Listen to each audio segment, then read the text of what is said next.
to set. Camera speed. Sound production, take one. Action!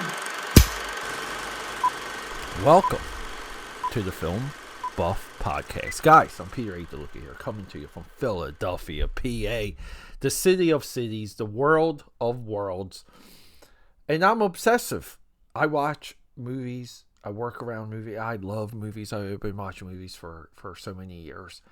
And I years ago, many moons ago, I set out to bring you guys every single movie I have ever seen. And we're doing a pretty good job of it, my AKAPADers, because just about every single day, you can expect 2 separate drops. You get new movies during the day, older movies at night, vintage movies, if you want to call them that, during the weekends. It's animation Saturday, Sunday, and this documentary weekend nights. So Saturday, Sunday documentaries, animation, 10 film drops, Monday through Friday. Let's go.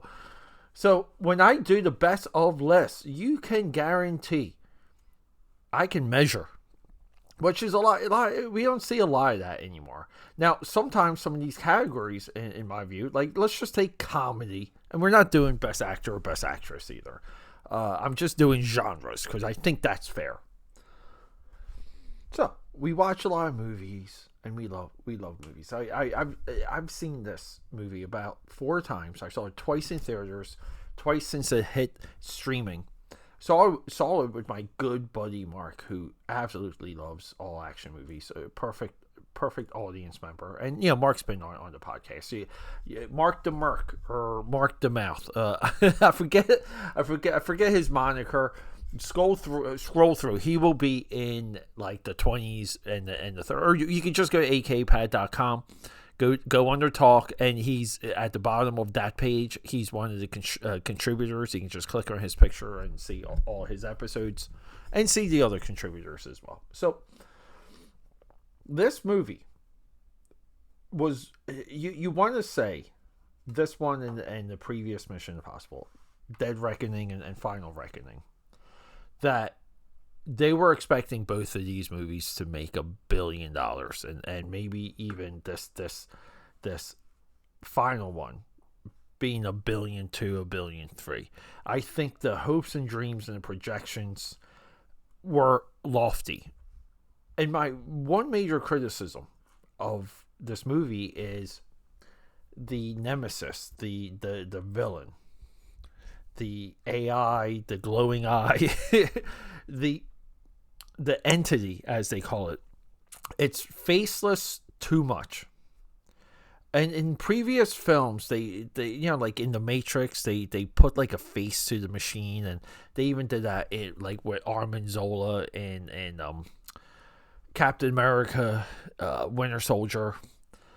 A sentient, faceless enemy.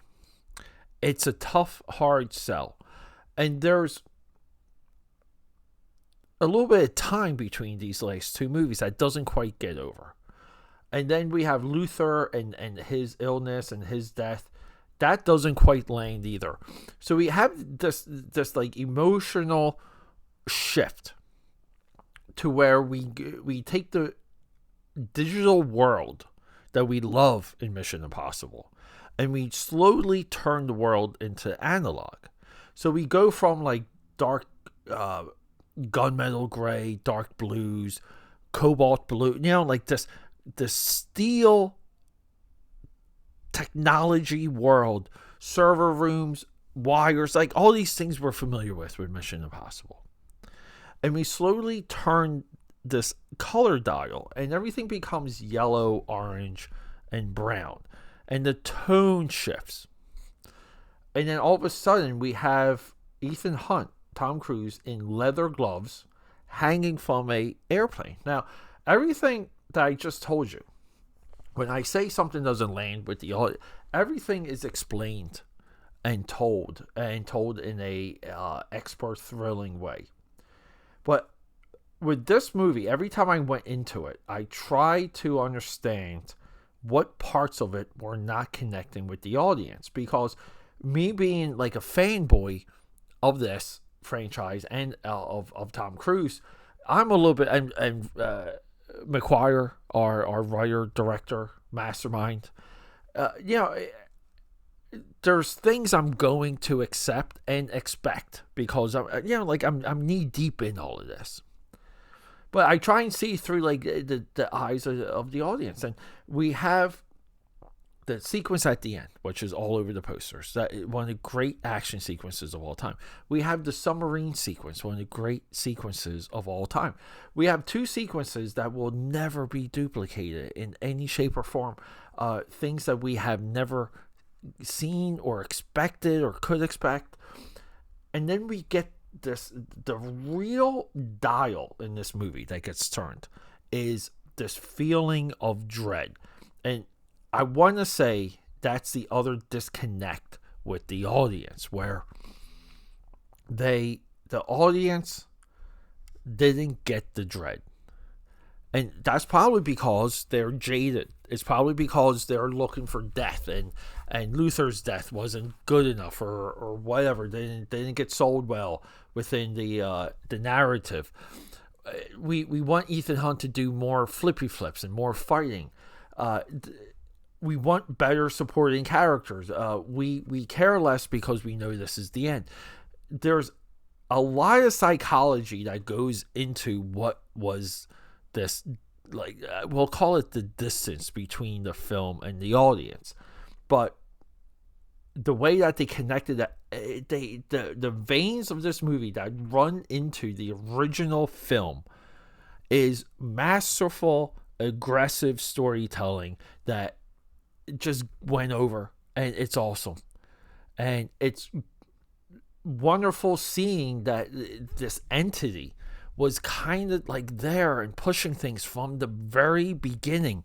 And it really is like Ethan Nutt's, like his character, which is he's spontaneous, he's erratic, he doesn't miss.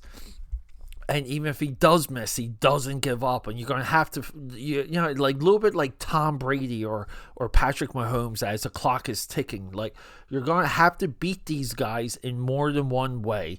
You're going to have to play a perfect game to get that W. That's how we beat Ethan Hunt. And everything from like Luther's monologue at the end of this movie, and that we end it in like this analog world, and the world gets back on their feet. And the world is still broken and vulnerable and somewhat revolutionary, aka Padders. There's a lot more in the contextualized narrative of this movie. We can look into the world breaking down. We can look into what the entity is. We can look into the decision making and the procedural flow of this movie. It's of note, and it should be studied. And I feel this entire series will only grow through the strength of this movie. Because I think when the new generation discovers Mission Impossible 1 and they watch it all the way through, they're going to have one of the best times of their lives. So there it is, aka Padders. Final Reckoning, the best action movie of 2025.